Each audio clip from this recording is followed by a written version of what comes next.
Hi! Today's tutorial is all about composition. You could call it post-processing, but composition is more than just that, and I want to show you exactly what I mean. So far, we've had almost no post-processing in our scene. There was a vignette filter on the game, but I've taken that out. Now if we click on composition in the top right corner, we'll open up the composition editor. And the first thing we'll see there are two nodes.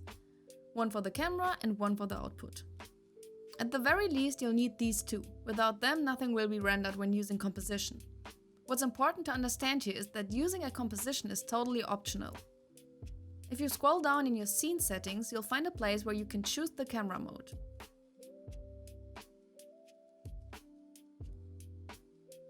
In a new project, it's usually set to composition by default, and there's a basic composition already set up.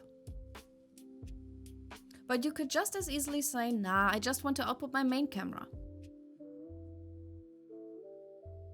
If I hit play now, there's no processing at all. I just see exactly what the camera sees in the render. Important note though, the main camera is whatever camera has the main camera tag.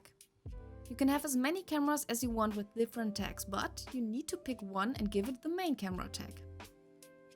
That's the one that will get used when you're not working with compositions.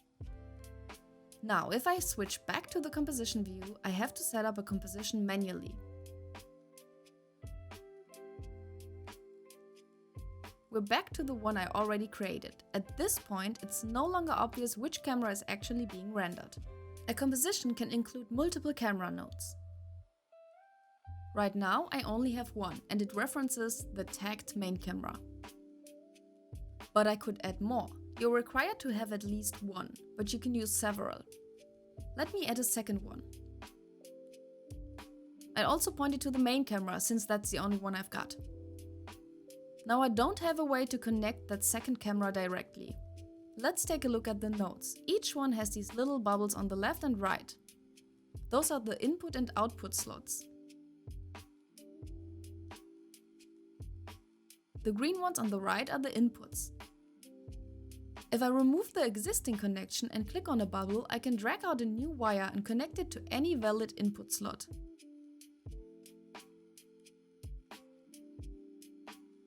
Here's the deal though. Each input can only take one connection. So we need a way to combine both cameras. Enter the merge node. If I drop in a merge node, I can connect both cameras to it. It will combine the outputs of both cameras and then I can hook that up to the output node. If I now hit preview, I'll see the result. Unsurprisingly, it looks the same as before. Because both camera nodes are outputting the exact same thing. So merging them doesn't yet make a difference. Let's change that. I'll add a new node called Film.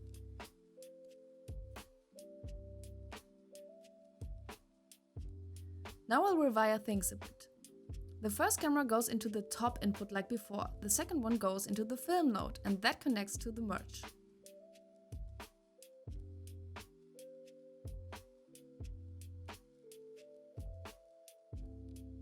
Let me move things around a bit so it's not too messy.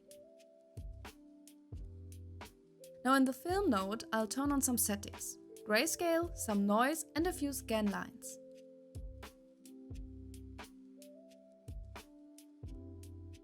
And now we're only seeing the second camera, the one going through the film effect. The first one isn't visible yet, but if I adjust the blend amount, I can fade between the two images, the unfiltered and the filtered version.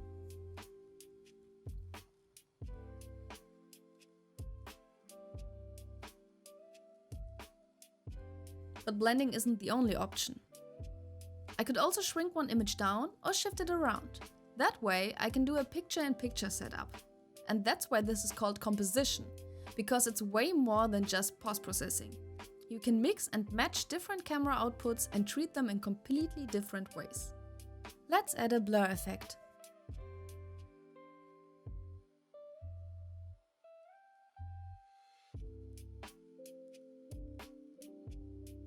Now I can adjust the blur intensity.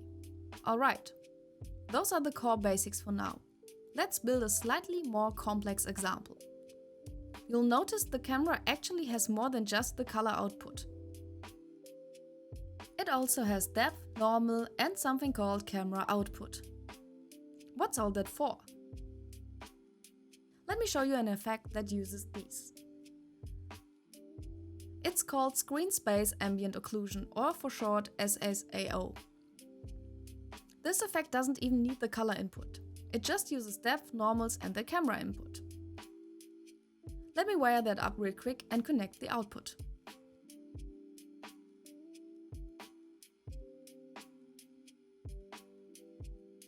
You'll start to see some subtle structures now, but it's still super faint. So let's tweak a few settings. Depending on your scene, you'll always have to tune this a bit, but even now you can tell something's going on. So what's ambient occlusion? It's basically an algorithm that creates shadows in creases, corners, or tight spaces where light would have a hard time reaching. And that's exactly what we're seeing here. The algorithm detects those tight spots and adds subtle shadows, but just leaving it like this isn't very helpful. So we'll need to mix this with our regular camera output.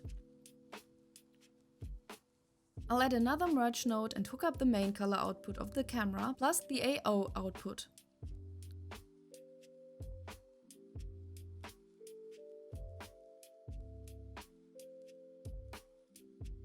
Then we'll feed that into the master output.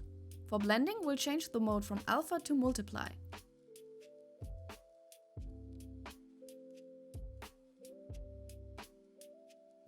And now we can really see the effect. If I toggle the effect off and on, you'll notice those shadows pop in. It gives the whole scene a more 3D realistic look.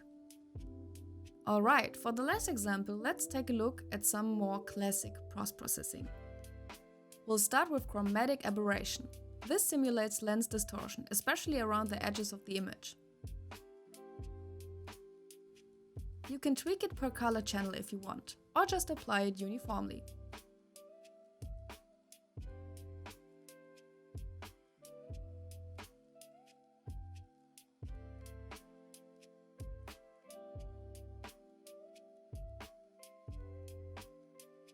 Next up, a good old bloom filter.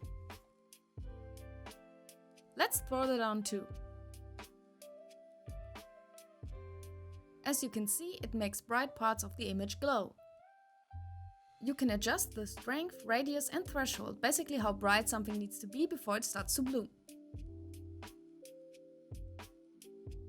Definitely fun to play around with.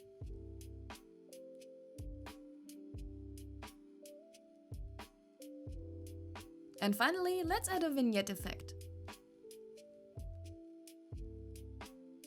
This one darkens the edges of the image. Again, fully adjustable and you can toggle it on and off.